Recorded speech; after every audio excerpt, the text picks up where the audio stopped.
जबकि सतगुरु रामपाल जी ने अपने सत्संग में काफिर के अंग में फरमाया है कि ढेड़ व्यक्ति उसको कहते हैं जो नीच कर्म करता है। नीच कर्म यानी शराब पीना, मांस खाना, धूम्रपान करना। कबीर परमात्मा जी अपनी वाणी में कहते हैं कि मांस खाए वो ढेड़ सब। ढेड़ यानी नीच आदमी, किसी जाति से संबंध नहीं है ढेड़ शब्द का। ढेड़ उसको कहते हैं जो नीच कर्म करता है, दूषित कार्य करता है। तो कबीर जी कहते हैं कि मांस खाए वो ढेड़ सब और मद पीवे सो नीच। मद यानी शराब, जो शराब पीता है वो नीच आदमी है। मांस खाए ते ढेड़ सब और मद पीवे सो नीच। कुल की दुर्मति पर हरे भाई राम कहे सो ऊंच। जो भगवान का भजन करता है वो चाहे किसी भी जाति से है, किसी भी धर्म से है, किसी भी वर्ण से है, वो परमात्मा के नजरों में ऊंच है। और यदि कोई ब्राह्मण जाति का या अन्य कोई क्षत्रिय जाति का, कोई वैश्य जाति का व्यक्ति यदि शराब पीता है, मांस खाता है, हुक्के का सेवन करता है या तंबाकू के रूप में बीड़ी, सिगरेट, अन्य नशीली वस्तुओं का प्रयोग करता है, तो चाहे वो किसी भी ऊंचे वर्ण का क्यों ना है, खानदान का क्यों ना है, वो परमात्मा के नजरों में आध्यात्मिक दृष्टि से ढेड़ व्यक्ति है, वो नीच व्यक्ति है। अब हुक्का पीने वालों को ढेड़ व्यक्ति की, नीच व्यक्ति की संज्ञा सतगुरु रामपाल जी ने क्यों दी है? क्योंकि हुक्का मोक्ष प्राप्ति के मार्ग में सबसे ज्यादा बाधक है। सबसे बड़ी कमी क्या है कि हमारा समाज अध्यात्म से परिचित नहीं है, कोसों दूर बैठा है। हालांकि हमारे देश में गांव गांव में गुरु है, नगर नगर में गुरु है। परमात्मा भी अपनी वाणी में कहते हैं भाई गुरुआ गाम बिगाड़े साधो, गुरुआ गाम बिगाड़े, और ऐसे कर्म जीव के ला दिए इब जड़े ना जाड़े।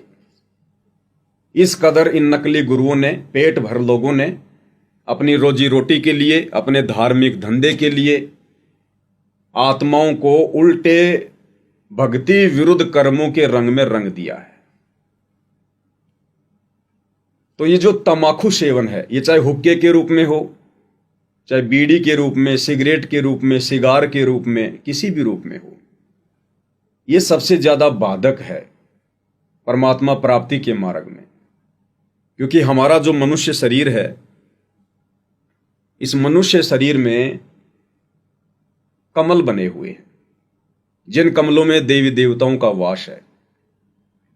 मूल कमल में श्री गणेश जी का वास है, सवाद कमल में ब्रह्मा और सावित्री जी का वास है, नाभि कमल में श्री विष्णु जी और लक्ष्मी जी का वास है, हृदय कमल में शंकर और पार्वती जी का वास है, कंठ कमल में श्री दुर्गा जी का वास है। तो जब हम इस हुक्के का सेवन करते हैं, इस बीमारी का सेवन करते हैं, तो हमारे शरीर में विराजमान उन देवी देवताओं को ये तमाकू, इस तमाकू का धुआं उनको दुखी करता है। और जब हमारा शरीर छूटता है और शरीर छूटने के बाद जब आत्मा शरीर से बाहर निकलती है, तो आत्मा सुषुम्ना द्वार से बाहर निकलती है, जो कि 10वां द्वार है। ये जो हमारी नाक है, नासिका है, इसमें 2 हैं ये द्वार। ये इसको बोलते इला, इसको बोलते पिंगला। इन दोनों के जस्ट बीच में जहां पर ये हड्डी शुरू होती है, यहां पर एक सुई की नोक से भी बारीक एक सुराख होता है, जिसको कहते हैं सुषुम्ना सुराख, जहां से साधक की आत्मा शरीर छोड़ते समय बाहर निकलती है। और ये जो हुक्का है, इसका जो तमाकू है, बीड़ी का, सिगरेट का, हुक्के का, इसकी जो धुआं है वो सबसे पहले उस सुषुम्ना द्वार को बंद करती है। जब आप संत रामपाल जी के सत्संग सुनेंगे, सृष्टि रचना को सुनेंगे, तब आपको पता चलेगा कि हम जिस लोक में रह रहे हैं, यहां का राजा है ब्रह्म, क्षर पुरुष, ज्योति निरंजन। इसके पास में 21 ब्रह्मांड हैं, और इसने यहां पर हम सभी जीव आत्माओं को फंसा रखा है, क्योंकि हम सब इसका भोजन हैं। इसको परमात्मा कबीर जी की तरफ से प्रतिदिन 1 लाख आत्माओं के सूक्ष्म शरीर से निकली हुई जो वासना होती है, जो गंध होती है, उसको खाने का श्राप लगा हुआ है, जिस कारण से ये हमें फ्री नहीं होने देना चाहता और ये हमें बुराइयों में फंसा के रखता है, ताकि ये आत्मा मोक्ष प्राप्त करके वापस शतलोक ना चली जाए। इसलिए ये काल, ये ज्योति निरंजन, ये ब्रह्म, जिसको ब्रह्मा विष्णु महेश के पूज्य पिताजी की भी संज्ञा दी गई है, जो दुर्गा का पति है काल, ये ज्यादा से ज्यादा हम आत्माओं को इन बुराइयों में लिप्त रखता है। तो जो हुक्के का धुआं है वो हमारे सुषुम्ना द्वार को, 10वें द्वार को बंद कर देता है और फिर ये आत्मा अन्य 9 द्वारों से बाहर निकलती है दुखी होकर। 9 द्वार कौन से? हमारी आंख, नाक, मुंह, कान और 2 हमारे जो नीचे के जो हैं ये द्वार, हमारा गुदा द्वार और जो इंद्री है, जो पुरुष इंद्री है और जो स्त्री इंद्री है। तो आत्मा का जब सुषुम्ना द्वार बंद हो जाता है तो आत्मा तो शरीर से बाहर निकलेगी। तो आत्मा फिर 9 द्वारों से बाहर निकलने का प्रयास करती है। आपने देखा होगा बहुत सारे व्यक्ति जब मरते हैं तो उनका मुंह फटा का फटा रह जाता है। इसका मतलब मरते समय आत्मा मुख द्वार से बाहर निकली है। और जो गरुड़ पुराण है उसमें विस्तार से लिखा हुआ है कि जब आत्मा शरीर से बाहर निकलती है और वो जिस द्वार से बाहर निकलेगी तो फिर वो आत्मा अगला शरीर कौन सा धारण करेगी, उसमें साफ साफ लिखा हुआ है। बहुत सारे व्यक्तियों की आंखें फटी की फटी रहती है, यानी आत्मा आंखों से बाहर निकल रही है। किसी के नाक से बाहर निकलती है, किसी के मुंह से बाहर निकलती है, किसी के कानों से बाहर निकलती है। कोई व्यक्ति जब मरता है तो उसकी लैट्रिन निकल जाती है, यानी आत्मा उस समय गुदा द्वार से बाहर निकली है। तो वो 84 लाख योनियों में जाती है आत्मा। यानी जिस व्यक्ति की आत्मा 10वें द्वार सुषुम्ना द्वार से बाहर नहीं निकलती है और शरीर के अन्य 9 इन दरवाजों से बाहर निकलती है, वो व्यक्ति सीधा लक 84 में जाता है। मक्खी, मच्छर, कीट, पतंग, गधे, कुत्ते, सूअर की योनियां वो प्राप्त करता है। विस्तार से गरुड़ पुराण में लिखा हुआ है। और ये जो सुषुम्ना द्वार है, जिसको सबसे ज्यादा बंद करने की भूमिका ये हुक्का निभाता है, धुआं, चाहे बीड़ी सिगरेट हो, चाहे तंबाकू हो, हुक्का हो। इस द्वार को खोलने का पूरी पृथ्वी पर केवल एक ही साधन है और वो है सतनाम, सच्चा नाम। खाली सतनाम सतनाम सतनाम करने से द्वार नहीं खुलता। सतनाम सतनाम सतनाम ये कोई सच्चा नाम नहीं है। जैसे हमारे सिख समाज के भाई सतनाम वाहिगुरु, सतनाम वाहिगुरु की रट लगा के रखते हैं। सतनाम तो सच्चे नाम की तरफ संकेत है। वो सतनाम जो 2 अक्षर का है वो अलग है, और वो 2 अक्षर का सतनाम वर्तमान में पूरी पृथ्वी पर सतगुरु रामपाल जी के पास है। और उस सतनाम का श्वास उस श्वास के माध्यम से सुमरण किया जाता है, जिससे वो बंद सुषुम्ना द्वार खुलता है। दूसरा इस पृथ्वी पर उस बंद सुषुम्ना द्वार को खोलने का तरीका नहीं है।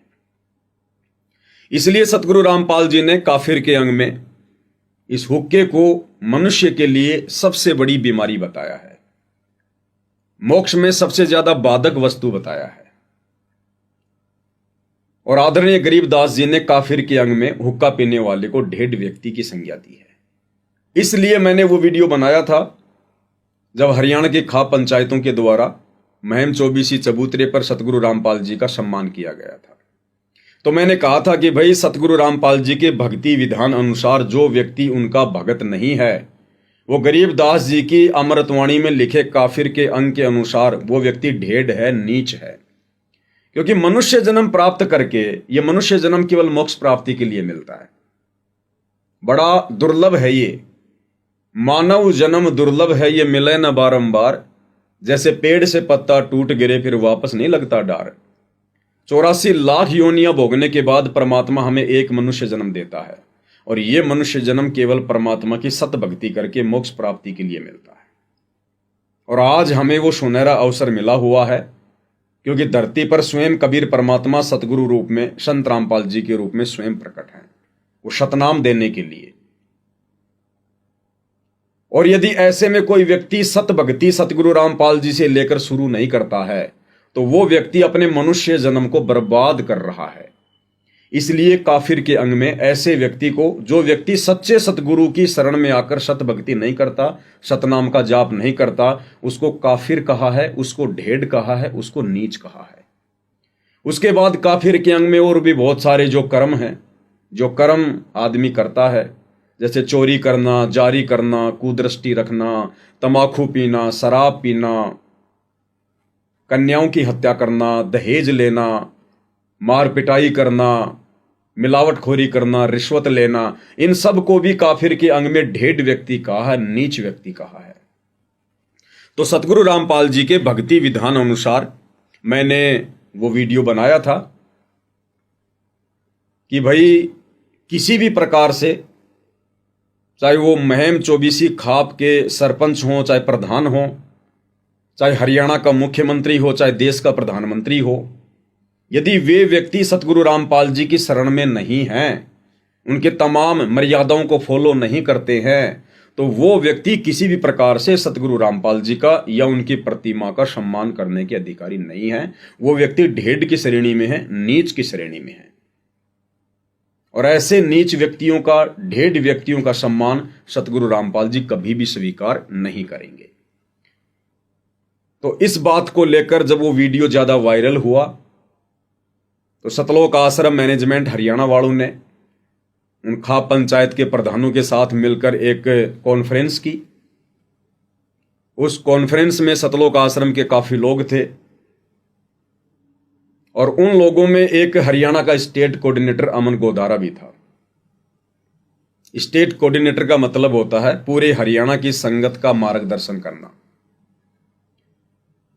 और वो व्यक्ति अमन गोदारा उस कॉन्फ्रेंस में बैठकर खाप पंचायत के प्रधानों के साथ हुक्के का समर्थन कर रहा है, क्योंकि वो खाप पंचायत के प्रधान कह रहे थे कि ये पवन दास जयपुर वाला हुक्का पीने वालों को ढेड कहता है, नीच कहता है, घटिया व्यक्ति कहता है, हम इसके ऊपर मुकदमा करेंगे, मानहानि का दावा करेंगे, या तो वो माफी मांग ले अन्यथा हम उसके ऊपर मुकदमा करेंगे।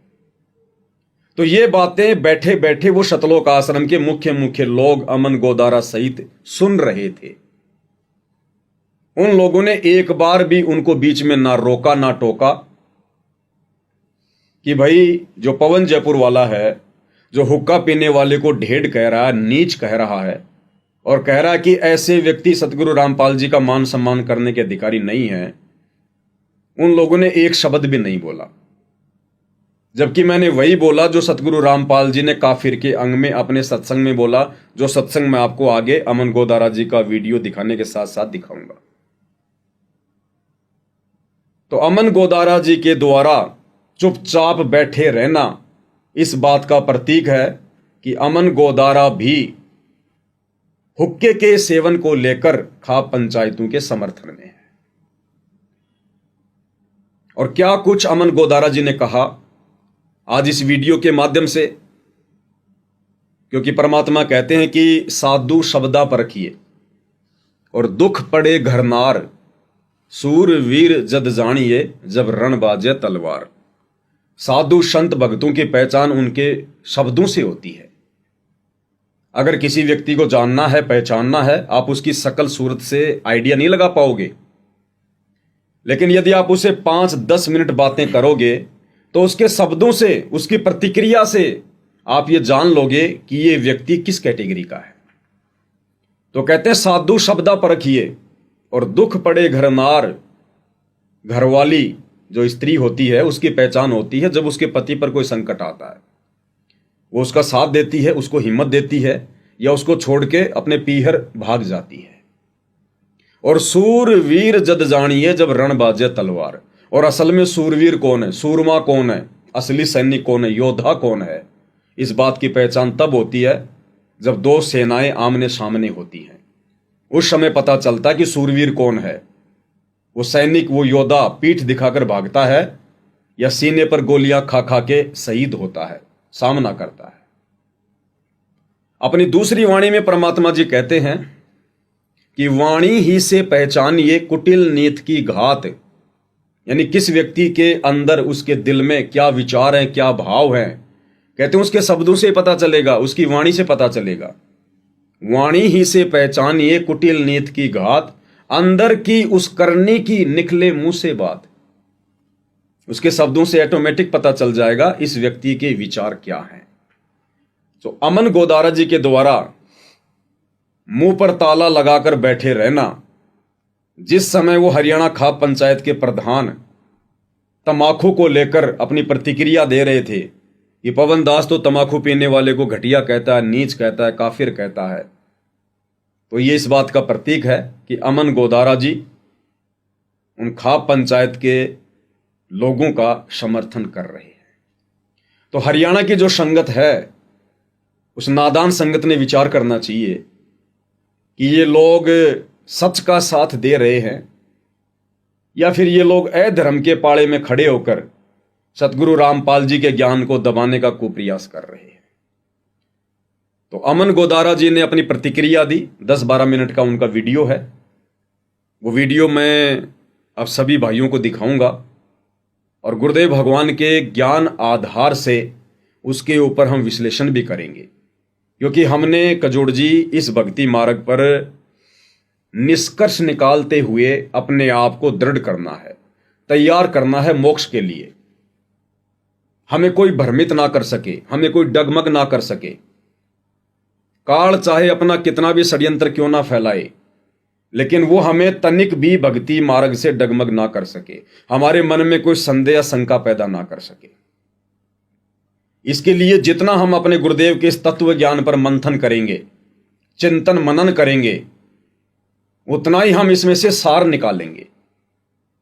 क्योंकि गुरुदेव भगवान सतलोक से चलकर इस पृथ्वी लोक पर सन 1994 से हर प्रकार से संघर्ष करते हुए इस तत्व ज्ञान को जो हम आत्माओं तक पहुंचा रहे हैं, इतना संघर्ष कर रहे हैं, उनका मकसद क्या है?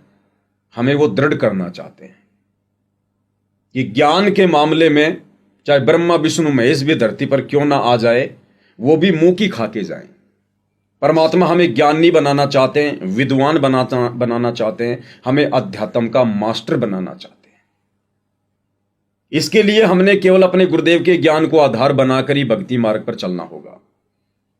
इस भक्ति मार्ग पर यदि हमने सफल होना है तो हमने किसी भी व्यक्ति विशेष के विचारों को महत्व नहीं देना है। अपने किसी गुरु भाई के भी उन विचारों को महत्व नहीं देना जो विचार गुरुदेव के सत्संगों से मेल नहीं खाते। सही, तब हम सफल हो पाएंगे। तो अमन गोदारा जी ने अपनी क्या प्रतिक्रिया दी, उनका एक 10-12 मिनट का वीडियो है जो मैं आप जियों को दिखाना चाहूंगा। वो क्या कह रहे हैं सुनिएगा। बंदी छोड़ सदगुरु रामपाल जी भगवान की जय। देखिए, ये प्रेस के माध्यम से हम बताना चाहते हैं, जो उन्होंने पवन जयपुर ने हमारी खाप पे कीचड़ उछाड़ा है वो सरासर गलत है। अमन गोदारा जी क्या कह रहे हैं कि इस पवन जयपुर वाले ने हमारी खाप पंचायत पर जो कीचड़ उछाला है वो सरासर गलत है। तो मैंने तो वही बातें कही जो बातें गुरुदेव ने अपने सत्संगों में कही कि हुक्का पीने वाला ढेड व्यक्ति है, हुक्का पीने वाला नीच व्यक्ति है। बिल्कुल। और अमन गोदारा जी कह रहे हैं कि पवन दास जयपुर वाला हमारी खाप पंचायतों पर कीचड़ उछाल रहा है, जो कि सरासर गलत है। अब पूज्य गुरुदेव जी ने हुक्का पीने वालों को क्या संज्ञा दी है, मैं आपको उनके सत्संग से सुना देता हूं, और वही प्रतिक्रिया मैंने दी थी। तो अमन गोदारा जी ये कैसे कह सकते हैं कि पवन दास खाप पंचायतों पर कीचड़ उछाल रहा है? वो तो अपने गुरुदेव के तत्व ज्ञान की अवहेलना कर रहा है, अपने गुरुदेव के वचनों को भी झूठा साबित करने का कुप्रयास कर रहा है। तो गुरुदेव ने क्या कहा हुक्का पीने वालों के विषय में, तंबाकू पीने वालों के विषय में? गुरुदेव के मुख कमल से सुनिए। काफिर गुता हते सलाई, काफिर हुक्का पीवे अन्यायी। अपने आत्मा सबसे बड़ा दोष, वैसे तो सारे ही अपराध हैं, जैसे मांस खाना, शराब पीना है। ये और बताए हैं भाई, पर नारी को तकना, कन्या को मारना, ये भी ढेड आदमी काम होते हैं। लेकिन हुक्का पीना भी ढेडों का काम बता रखा है। लेकिन हुक्का पीना भी ढेडों का काम बता रखा है। लेकिन हुक्का पीना भी ढेडों का काम बता रखा है। अब हमारे समाज में हुक्का इतना समा गया, यह बात स्वाति को ना कि हुक्का पीना ना भी नो कह ये भी नकम्मे है, हुक्का नहीं पीना चाहिए। बिल्कुल भूल के भी टच नहीं करना चाहिए। सबसे महापाप पता है इसका। तो क्या कह रहे हैं पूज्य गुरुदेव भगवान कि हुक्का पीना ढेडों का काम है। बिल्कुल सही। भूलकर भी हुक्के को हाथ नहीं लगाना चाहिए। और अमन गोदारा जी कह रहे हैं कि पवन जयपुर वाला हमारी खाप पंचायत पर कीचड़ उछाल रहा है। तो कजोड़ जी, हुक्के जैसी बीमारी को तो इन आश्रम वालों ने, जहां पर ये कॉन्फ्रेंस कर रहे थे उन खाप पंचायत के प्रधानों के साथ में, अपने गुरुदेव के ज्ञान आधार से वहीं उनके सामने इस हुक्के को फोड़ फोड़ के इन लोगों ने देश और दुनिया को एक संदेशा देना चाहिए था। बिल्कुल बिल्कुल सही बात। और साफ साफ कहना चाहिए था कि प्रधान जी, जब तक आप सतगुरु रामपाल जी से उपदेश प्राप्त नहीं करते हैं और जब तक आप इस हुक्के जैसी बीमारी को नहीं त्यागते हैं, तब तक आप किसी भी प्रकार से संत रामपाल जी का सम्मान करने के अधिकारी नहीं हैं। और ये लोग कह रहे हैं कि पवन दास जयपुर वाला हमारी खाप पंचायतों पर कीचड़ उछाल रहा है। कीचड़ नहीं उछाल रहे, सत संदेशा दे रहे हैं, भयंकर बीमारी से बचाने का प्रयास कर रहे हैं। अन्यथा हुक्का पीने वाले को तो गुरुदेव ने ढेड व्यक्ति की संज्ञा दी है। और अगर पवन दास जयपुर वाले के द्वारा अगर ये खाप पंचायतों पर कीचड़ उछालना है, तो भाई ये कीचड़ तो फिर उछाला जाएगा, क्योंकि हमारे गुरुदेव भगवान ने यही संदेशा दिया है। तो अमन गोदारा जी जो मर्जी कहें, हमने तो देश और दुनिया को संदेशा यही देना है कि भाई ये खाप पंचायत पर कीचड़ उछालना नहीं है, बल्कि लोगों को संदेशा देना है। संदेशा जयपुर ने हमारी खाप पे कीचड़ उछाला है, वो सरासर गलत है। गलत नहीं है। जयपुर ने हमारी खाप पे कीचड़ उछाला है, वो सरासर गलत है। गलत कैसे हो गया? जयपुर ने हमारी खाप पे कीचड़ उछाला है, ये तो भयंकर बीमारी है। वो सरासर गलत है। पवन जयपुर ने हमारी खाप पे ये तो पूरे भगत समाज ने तोड़ तोड़ के फेंक देनी चाहिए। सरासर गलत है। तो अमन गोदारा जी क्या कह रहे हैं कि पवन दास जयपुर वाला तो ये बात कह के कि हुक्का पीना ढेड आदमियों का काम है, हमारी खाप पंचायतों की बेइज्जती कर रहा है, कीचड़ उछाल रहा है। जबकि ये कीचड़ तो मुझ पवन दास से पहले इस अमन गोदारा ने उछालना था। इसकी जिम्मेदारी बनती थी अपने गुरुदेव के ज्ञान आधार से, लेकिन वहां ये अपनी जुबान पर ताला लगा के बैठा रहा।